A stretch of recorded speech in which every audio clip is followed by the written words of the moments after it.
Up, sauce pa lang ah. Mmm. Ako nga pala si Sarge mga bossing ko, House Band, panibagong video, panibagong luto. Tricks na naman ni Sarge Ilonggo, gwapo.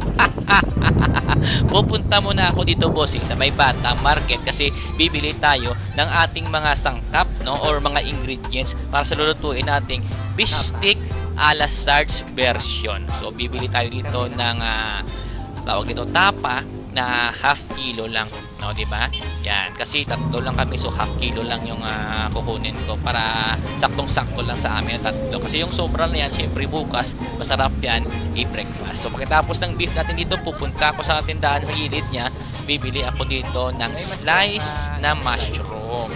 Kasi ilalagay ko yan toppings mamaya, yan yung mga finishing touches sa ating beef steak para maging social lang tingnan yung ating beef steak. No? Kahit na medyo simple yung luto, pero maganda yung plating, mapapasarap talaga ang kain mo. Kasi sa plating pa lang, naku, takam na takam ka na. Pagkatapos dito bossing, pupunta ako dito sa may gulayan kasi nakita ko sa refrigerator namin, kukunti na lang yung mga gulay-gulay na nandoon. So, tawag nito, refill tayo ulit.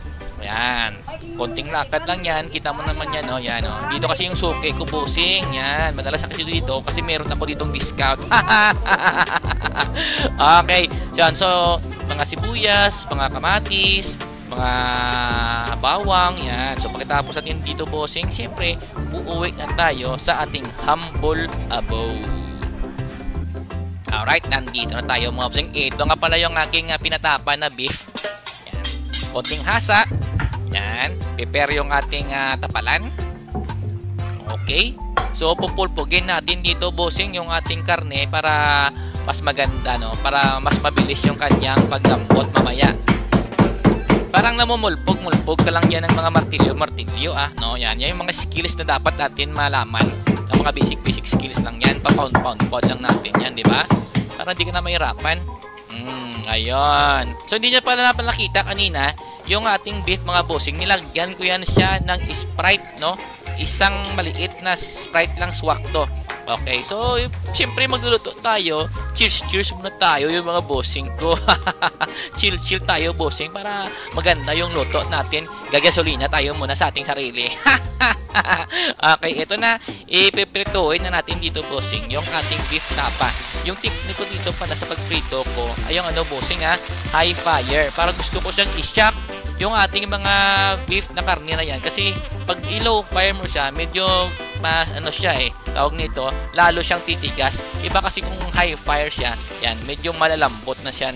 Yan yung experience ko Alright, so tapos na natin prituhin to. Lagay tayo ulit dito ng mga mantika bossing kasi gigisa na tayo dito ng ating white onion. Kinalahati ko lang yung white onion kung mga bossing, isang buong white onion to, siguro mga medium size or large yata to. Yan, lagay tayo ng konting butter. Isa natin yung white onion natin bossing. Never mind the black thing in around the pan na kukunin ko yun mamaya.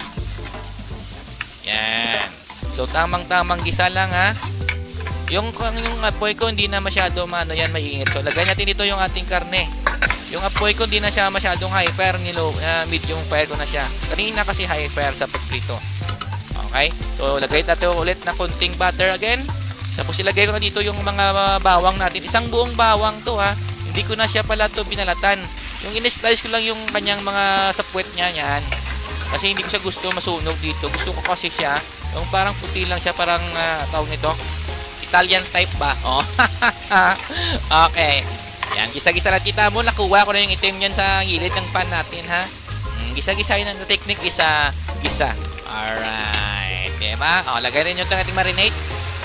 Yan, pagkatapos ng marinate natin bossing, hayaan natin muna ng konti. Lagay natin ng konting toyo, konting oyster sauce. Yan. So the technique again, basting and parang gisa-gisa lang. Yan, para manuot. So takluban natin yan Yan, hayaan na natin yan bossing, hayaan na natin muna yan.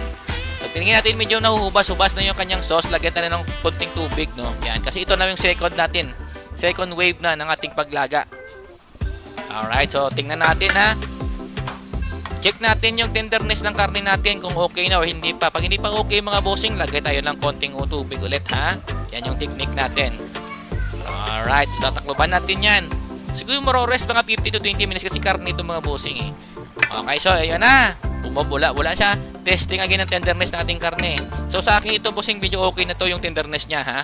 Pero mas maganda kasi mas malambot. Pero ito maggabi na kasi eh. So ito na, nilagay ko na yung mga finishing touches natin. Yan na yung ating white onion, spring onion. Diba? Oh, tingnan nyo yan mga bossing oh. Saka yung ating last na toppings dito, yung ating mushroom. Para special na special ang gilawan.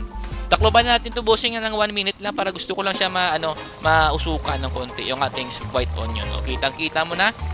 Yan, para pag kumain niya lang white onion, hindi siya masyadong hilaw. Yan. O, diba? Kita mo yan, ho? Sos, Ginoo. Ya rice mo dyan. Diba? Tataklob naman yung kaldero mo sa rice na yan. O, tingnan mo lang. Ito lang ako.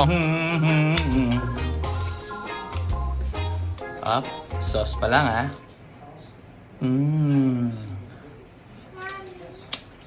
There's the flavor of the beef, ang paglagas iya, the mushroom ng apekto man, and then the butter, and then the Sprite. And ito is ang ating nga karne.